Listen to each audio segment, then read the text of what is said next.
My name is Lauren Kim. I'm 26 years old. I was born in Long Beach, California, but grew up in Orange County. I think that that search for like wonder and kind of digging deeper into why certain things are is kind of what drives my fascination, which is like I studied environmental studies and urban studies. I feel like there's always a layer of like wanting to go deeper and always this question of like, oh, there has to be more. And I think for me, because my parents, my mom was helping like drive Korean foods across grocery stores in California. My dad was this herbalist. It felt like I was like, oh, there has to be more to what it means to be like Korean than like an H Mart, right? Like there has to be more than like what my interest in like the plants around me are than this like manicured landscape that I like grew up next to. So I do think that I'm like following this thread of like, oh, like there has to be something more than this like material, everyday reality that's just my lifetime. Like I think that's what it is. It's this belief that I'm connected to something bigger, something grander, and something that's more that like outlasts my own lifetime. Currently, I work as an urban planner.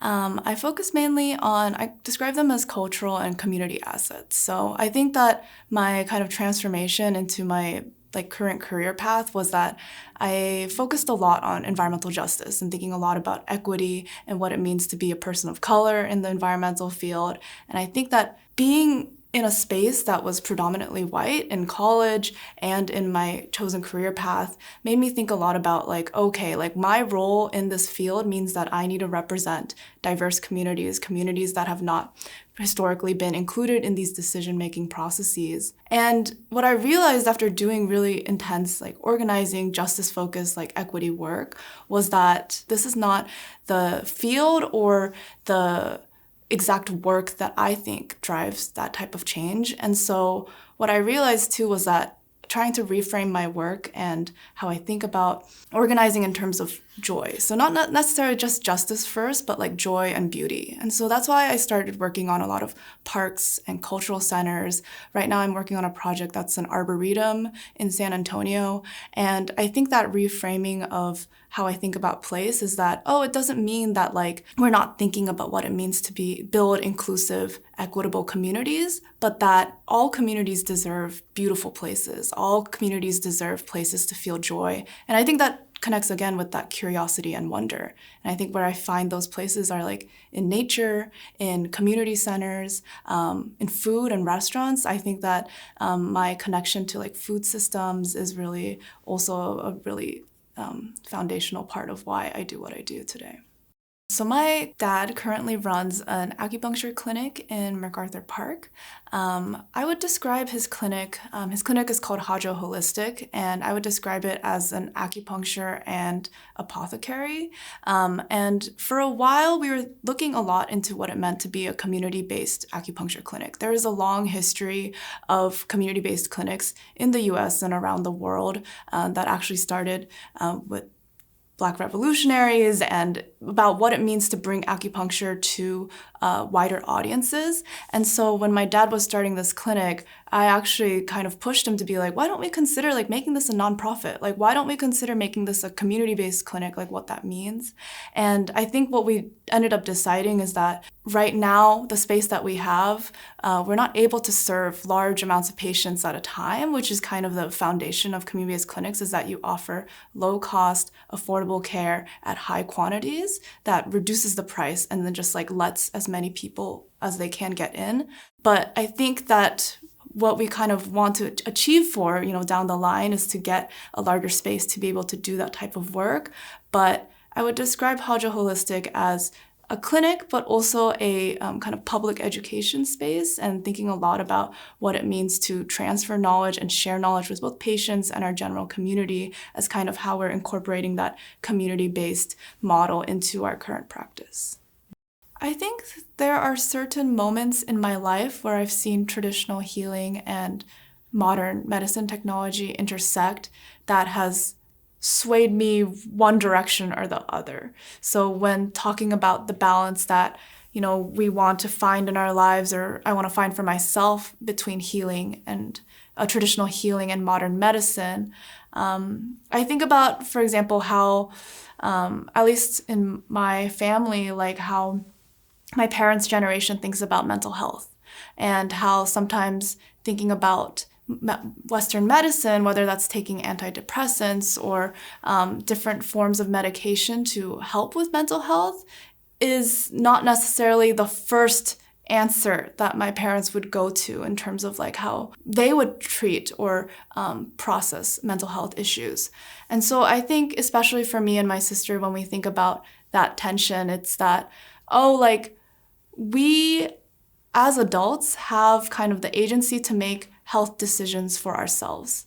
And I think that when you are kids, you're not able to make those decisions for yourself. Whether it was like mental or physical health that didn't have the words for maybe when I was growing up, that now as an adult, I have the agency to make decisions about my own care. I communicate that with my parents in a way that is like, hey, this is what works for me, right? Instead of this is a choice that you have made for me. I think that I would really, really encourage like people, especially when they have immigrant parents that might not understand like mental health issues, that finding a form of care that works for oneself. I think that like kids and younger generations should have more agency over how they make those decisions. In terms of whether or not I feel that I have healing ability, I think that I almost think about it in the sense of like community organizing. Like I wanted to be an organizer when I was in college, and there was a couple moments where I just like, felt like, oh, like being a community organizer is not my path. Like that is not my voice for how I want to change the society that I live in.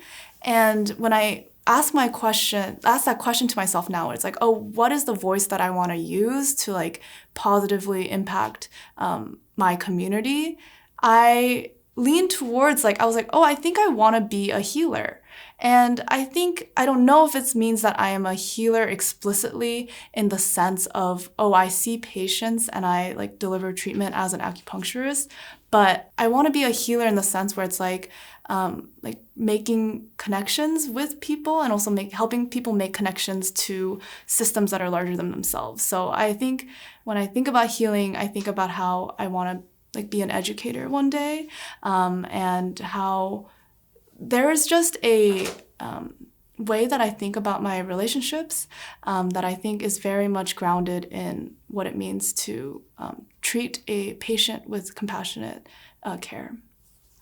I think that those healing abilities come from my role in my family. So in my relationship with my sister, like my parents were still working a lot. So I just think that like being independent and, like taking care of ourselves with my sister, I think that is probably where some of those healing abilities come from.